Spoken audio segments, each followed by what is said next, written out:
Nagsasabihan natin si Boss Asyong. Madami si Boss Asyong. Ito yung mga si Boss Asyong, oh. Ate, anong pangalan mo, ate? Jen. Ate, anong pangalan mo? Jen, ate, ikaw anong pangalan mo, ate? Sarah. Sarah?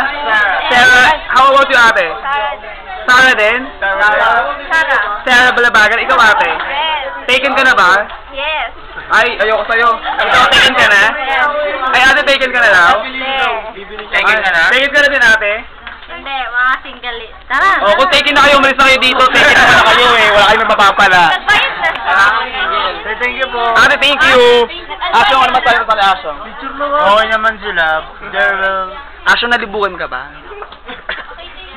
Nalibugan, nag-confuse. Nag-confuse, di ba sa Bisaya? Galing tayong Cebu. Nalibugan. Yes, sir. Nag-confuse. Nag-confuse ka ba sa kanila kung sino magaganda? Kagabi pa ako nalilibugan. Ha? Kagabi ka ba nalilibugan? Kasi nakakalibog naman talaga yung mga... Nakalibog talaga yung mga tao dito eh. Oo. Confusing talaga sila. Yes, so confusing. Si Governor nga, nag-confuse. Di ba, Gov, nag-confuse ka rin? Nalibugan ka rin? Ang ganda ng t-shirt mo, bro.